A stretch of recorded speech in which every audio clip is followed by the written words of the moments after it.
Boa tarde a todos. Sejam todos muito bem-vindos nessa tarde. Vamos fechando os nossos olhos e elevando os nossos pensamentos a Deus, imaginando que Jesus esteja à nossa frente, sentindo todo o seu amor, toda a sua luz, e que o nosso coração tenha o que viemos buscar hoje, que possamos sair daqui com mais amor, calma, paciência, discernimento e coragem. E vamos iluminando, pedindo a bênção para o nosso irmão Cauê, que vai fazer a palestra de hoje. Que assim seja.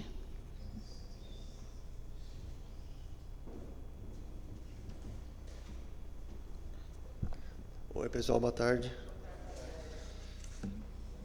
Vamos lá. Estamos estudando esse livro, né? Qual a medida do seu amor? Acho que já todo mundo já se acostumou, né? Da Irmãs. E é sempre um desafio, né? Hoje não era meu dia, estou trocando aqui com a Rita. E é o capítulo 12. A gente vai falar que o nome do capítulo chama Ilusões da Personalidade Humana.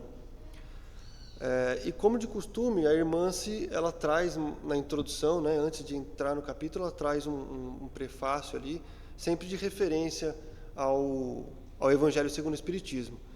E essa vez ela usou uma parte lá do capítulo 10, no item 10, que fala assim: com efeito, como poderá um homem bastante presunçoso para acreditar na importância da sua personalidade e na supremacia das suas qualidades, possuir, ao mesmo tempo, abnegação bastante para fazer ressaltar em outrem o bem que o eclipsaria em vez do mal que o exaltaria? Né? Em outras palavras, como que alguém pode acreditar na importância de si mesmo e, ao mesmo tempo, não conseguir enxergar o bem que o outro tem? Não é isso? É isso que eu entendi. Então, a gente acredita tanto na gente mesmo e ao mesmo tempo não consegue reconhecer o bem do outro, né? E se a gente for parar para pensar, Jesus não era mais ou menos ao contrário, né? Ele que, né, tem o conhecimento absoluto de quem ele é, do tamanho que ele é, né? De toda a sua envergadura moral, né? E com toda a sua autoridade, mas em várias oportunidades ele ele nos incentiva e faz a gente reconhecer o próprio valor, né? Então, em várias oportunidades, ele mesmo disse: vós sois deuses. Em outra oportunidade ele trouxe: vós sois o sal da terra. Então, ele, com toda aquela envergadura, em vez de, né, como a gente faz, olhar o mal do outro, não, ele vem trazer o bem, mesmo tendo aquela distância moral que a gente sabe que tem, aonde Jesus está e aonde a gente está, né? E falando dele, essa referência, né, que a irmã se trouxe, está do capítulo 10, que tem uma parte que fala exclusivamente do orgulho, que é o orgulho que faz isso com a gente, né? No item que fala do argueiro e a trave no olho, né? Então, aquela parte que está assim: por que vedes um argueiro no olho do vosso irmão, vós que não vedes uma trave no vosso olho? Trata especificamente do orgulho, né? E aí Kardec comenta: se o orgulho é o pai de muitos vícios, é também a negação de muitas virtudes. Então ele nos prejudica duplamente, né? E a irmã vem trazer nesse capítulo o orgulho, a vaidade, o egoísmo, como sendo máscaras de nós mesmos, né? Máscaras que a gente cria, ilusões, né, que a gente cria sobre nós mesmos, né? As ilusões da personalidade humana, que é o nome do capítulo. E agora sim, né, começando o capítulo, ela começa trazendo para a gente uma fábula, que é a fábula dos porcos espinhos, né? Então, ela traz essa história, que são os porcos espinhos que tiveram ali no seu habitat, né, no seu lugar ali de convivência. Chegou uma onda de frio muito forte, muito intensa, e Eles não estavam suportando esse frio todo e eles só encontraram uma solução: eles se aproximarem, né, para que eles trouxessem calor um dos outros. Só que eles são porco-espinho. Então, conforme eles se aproximam, eles se espetam, né? Mas aí eles se salvam com o calor um dos outros, né? Só que teve um porco-espinho que falou: não quero, eu não vou me aproximar, não quero esse incômodo, né? Esse abraço desconfortável. E foi procurar abrigo.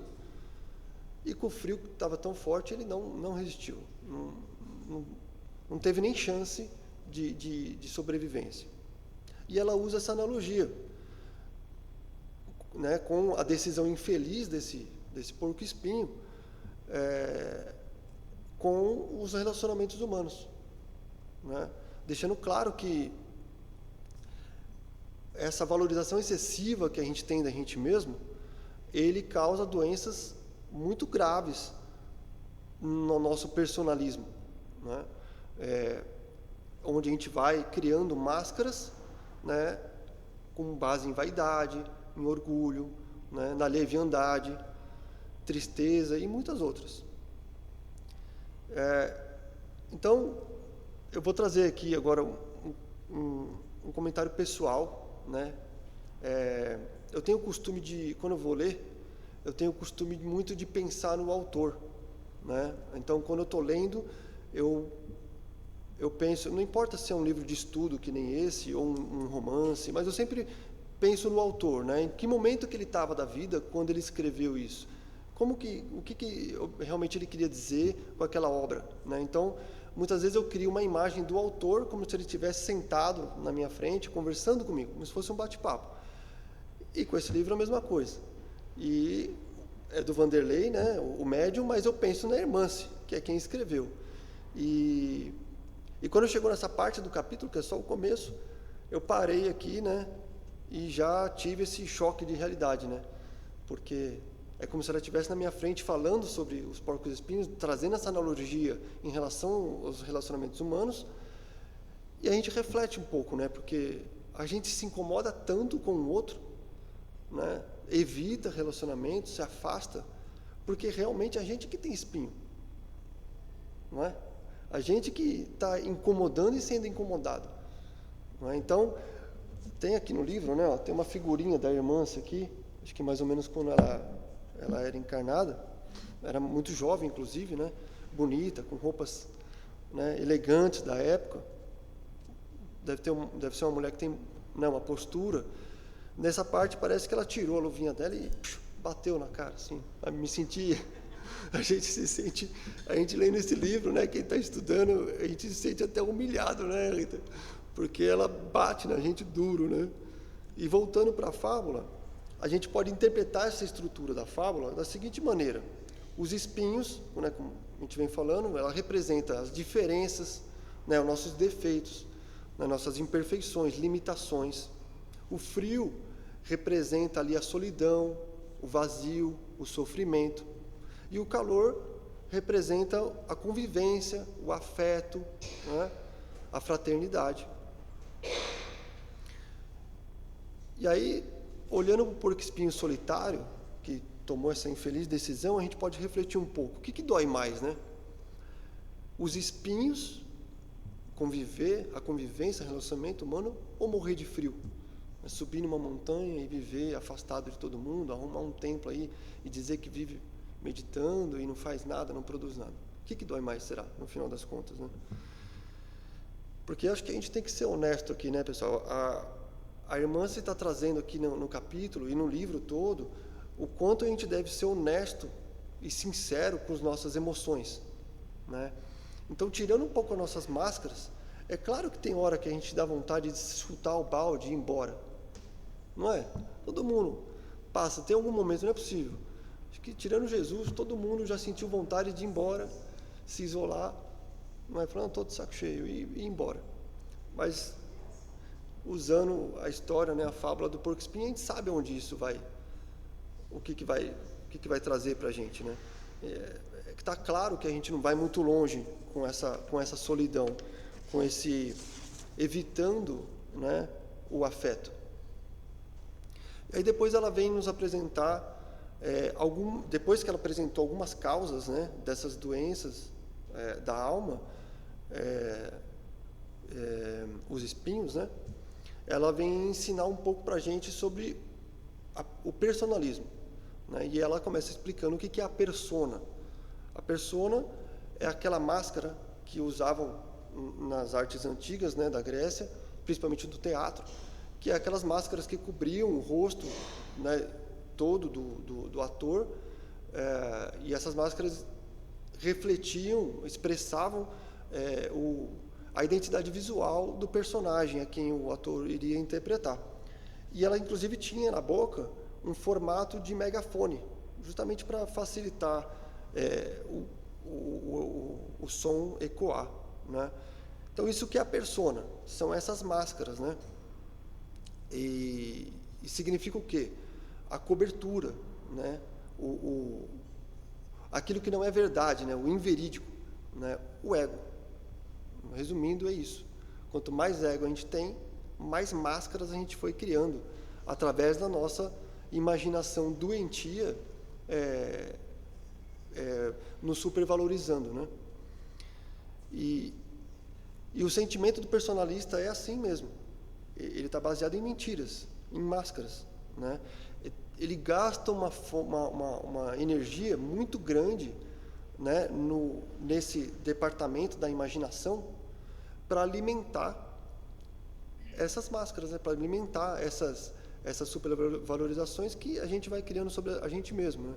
E aí acaba desenvolvendo complexos mecanismos do egoísmo, né, criando imagens sobre si mesmo que não faz muito sentido, né? E ela traz algumas expressões do personalismo, alguns exemplos, né, em 3 áreas bastante interessantes. No lar, por exemplo, o personalista acredita que tem o direito a regalias devido à sua enfermidade, ou depois de ter cumprido um dever, ele se acha no direito de ser servido incondicionalmente. E assim ele vai se tornando, como ela colocou aqui um termo, uma promissória debitada aos familiares, um espinho, né? Aí ela vem no contexto da profissão. O personalista exige direitos sem mesmo antes cumprir deveres, né? As obrigações.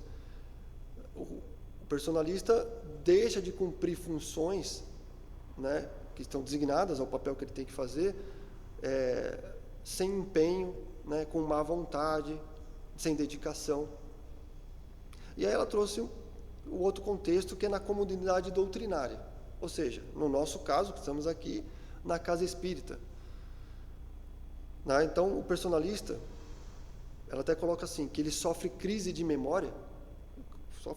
memória e passa de assistido a um trabalhador exigente. Se julga insubstituível, dotado de excelentes quesitos para o trabalho. E assim ele vai alimentando essa miragem de presunção, né, sobre essa invigilância que ele tem sobre si mesmo, né? E essas expressões, no final das contas, vai trazer o quê ao personalista? Um autoritarismo, né? A indiferença e até mesmo o acaso. E nesse clima, onde os espinhos, né, vão se furando ali, por essa presunção, acaba se tomando algumas decisões, como se isolar, né, centraliza as coisas no seu interesse, centraliza, né, em volta dos seus próprios interesses, ou ainda fica naquele quero, né, na insensatez de tudo tem que ser do meu jeito, eu quero assim, né? E esse quadro todo, né, do espinho solitário, ele acaba escolhendo, né, a frieza do afeto por desistir de abraçar esse desconforto, por desistir de conviver com supostos oponentes, por desistir de conviver com os menos simpáticos, não é? E o personalismo ainda traz alguns efeitos bastante indesejáveis que a gente pode perceber se a gente parar para refletir. Será que a gente está dando mais valor para a gente do que a gente realmente merece, né? Do que a gente realmente é? Evitar. Como é que a gente faz com as delegações, né? Se a gente delega responsabilidades para os outros, ou não delega achando que não vai fazer tão bem quanto eu, né? Fica esperando reconhecimento dos outros, se revolta e se desgosta porque não foi recompensado de acordo com o que acha que deveria. A gente se magoa, né? Muito fácil. Falou qualquer coisinha, a gente se magoa.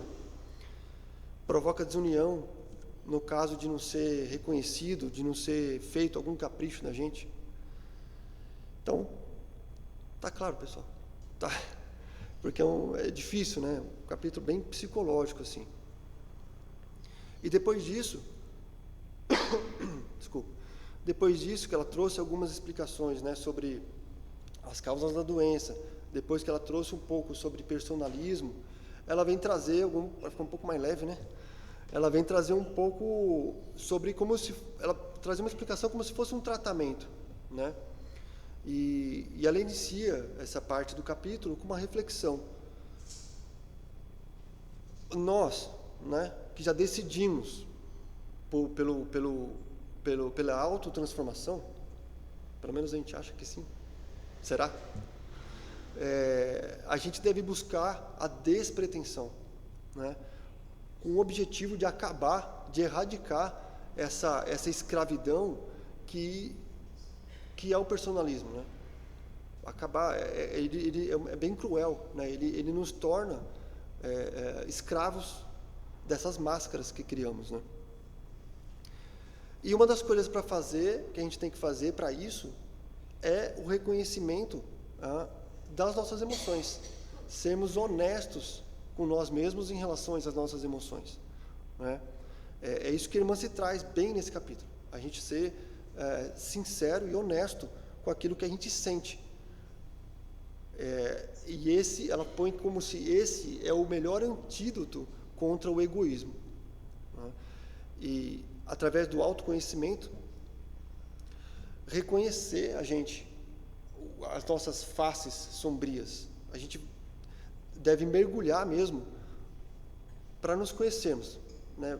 Vai machucar, vai doer, né? Quando a gente começa a estudar, a ler, né? E óbvio que eu vou puxar a sardinha aqui para o Espiritismo, mas quem lê e quem estuda o Espiritismo com o propósito de mudança, né? de renascimento, tudo que você lê do Espiritismo, seja da doutrina até as literaturas mais atuais, sempre faz olhar para dentro, não é assim? Esse livro aqui que a gente está estudando de quarta, cada vez é uma burdoada, não é, Ricardo? E por quê? Porque a gente está com o propósito de mudança, está com o propósito de se autoconhecer. E quando a gente mergulha, a gente vai se descontentar com algumas coisas que nós temos. É claro, nós somos imperfeitos. Então, depois que a gente fez esse mergulho e conheceu as nossas sombras, com muita oração e pedindo ajuda mesmo para Deus, para que a gente busque energias que nos renovem, né? E que a gente consiga combater essas má tendências. A gente enxergou as sombras, enxergamos os nossos problemas, as nossas imperfeições. E agora? O que eu faço? Rezar, continuar estudando, para que pouco a pouco a gente domine essas má tendências. Para que pouco a pouco a gente perceba que elas vão, aos poucos, se desfazendo. Essas miragens vão caindo, né? As máscaras vão saindo. E a gente vai sendo autêntico. E, como ela falou de antídoto, o melhor remédio, ela coloca aqui, o melhor remédio para interromper essa rotina da imaginação doentia é o desenvolvimento do sentimento de amor. Ela colocou exatamente assim, desenvolvimento do sentimento de amor. E o interessante ela colocar que ela não colocou assim, o melhor antídoto é o amor. Ela poderia ter colocado isso, mas não. eu refletindo nisso, ela colocou o desenvolvimento do sentimento do amor. Ou seja, a gente não vai amar do nada, a gente vai, pronto, agora aprendi a amar. Não é assim. A gente vai galgando, vai caminhando, né, despertando o amor em nós, né? E através das reencarnações, né? Vai achar que a gente vai conseguir resolver tudo isso numa encarnação que não dá. E então é a gente reconhecer os nossos problemas, trabalhar neles, né? E evoluir de acordo com as nossas limitações, reconhecê-las e pouco a pouco, dia a dia, encarnação em encarnação, a gente vai aprendendo a amar. E para completar esse raciocínio, a irmã se trouxe uma frase de Jung, né? Só aquilo que somos realmente tem o poder de curar-nos, né? E ela coloca que o amor é o sentimento projetado para fora, né? Que ele tem direção ao próximo, direção à vida. A gente tem que se amar, tem que se reconhecer, mas a ação, ela é externa, ela é para fora, né? Indo para a parte final, ela traz um pedaço ali que tem a ver com tarefas com o Cristo, né? E ela coloca, ela é muito dura assim, né? Porque faz sentido até. Ela coloca: ninguém é insubstituível na tarefa com Cristo. Servir não é buscar reconhecimento. Devemos amar sem ilusões. E a nossa participação, ela deve ser valorizada mais pelo que nos transforma do que pelo que realizamos. Então, ou seja, não importa muito o quanto eu produza, ou o quanto eu faça, se eu não mudei nada em mim. Do que adianta? Fiz um monte de coisa, atendi o mundo inteiro, e eu não mudei uma vírgula em mim. Qual é o valor disso? E aquele que não fez, teoricamente, nada, e teve uma mudança radical na sua vida? Quem será que tem mais valor para Deus, né? Então, ela coloca que a gente tem que deixar de lado a ilusão do personalismo e nos ajustarmos com sinceridade nessas nossas condições espirituais, né? E somente quando a máscara cai de verdade, quando a gente vai aos poucos derrubando uma por uma, é que a gente consegue expor aquilo que Deus criou, que é o Espírito, né? Deus não criou todos iguais, simples e ignorantes, mas a gente vai criando camadas e cascas, vai ofuscando a luz que Ele mesmo criou. Então, conforme a gente vai conseguindo remover essas máscaras, aos poucos, a gente vai conseguindo ser luz. E ela encerra o capítulo com uma frase que ela deixa muito claro qual que é a nossa condição, e ao mesmo tempo ela nos traz esperança. Somos pequenos vagalumes que lampejam no bem, e no entanto podemos ser sóis fulgurantes de luz e calor, espraiando nossos raios pelo universo. Bonito, né? Bonito e duro, né? Nos comparou a um vagalume e depois falou que nós temos a capacidade de ser sóis, como mesmo Jesus mesmo disse, né? Então ela encerra o capítulo dessa maneira. Pessoal, é isso. O capítulo não é muito longo. Eu achei um capítulo bastante pesado, né? Bastante reflexivo. Mas no final ela termina com essa frase: o que a gente vai querer ser? Continuar sendo um vagalume? Ou a gente vai caminhar para ser sol? Acho que é isso que vale de reflexão. Deixar de ser hipócrita, pôr para fora os sentimentos, não tem problema. A gente é humano, não tem problema de achar que a gente tem sentimentos ruins. Temos, né? Temos sombras, nós criamos isso, e é natural que se crie. Mas vamos remover isso, pouco a pouco, sem achar que pode dar um passo maior que a perna, né? Amanhã a gente vai ser sol. Obrigado, pessoal, pela paciência. Espero que eu tenha conseguido passar alguma coisa do capítulo. Não é fácil. Vale muito a pena pegar ali o livro e ler, que cada um tem um modo de entender, né? E aproveitando que eu estou agradecendo a vocês, eu acho que a gente pode parar um pouco e agradecer, primeiramente a Jesus, o nosso Mestre, que nos concede esse planeta, que nos dá espaço para irmos avançando para onde a gente bem entende, seguindo as leis de Deus, na base da lei de ação e reação. Mas Ele nos dá a oportunidade sempre de retomarmos a caminhada. Ele nos estende as mãos, nos dá um abraço aconchegante, nos perdoa e nos envia de volta ao caminho. Porque Ele não vai carregar a gente no colo, mas Ele vai nos compartilhar a dor, vai nos aliviar, vai nos esclarecer, vai nos trazer a libertação psicológica, como trouxe Joana de Ângeles. Então vamos agradecer a oportunidade de estarmos encarnados e podermos, mais uma vez, com a oportunidade de avançarmos e sermos o que realmente somos, filhos de Deus, luz e amor. Assim seja. Obrigado.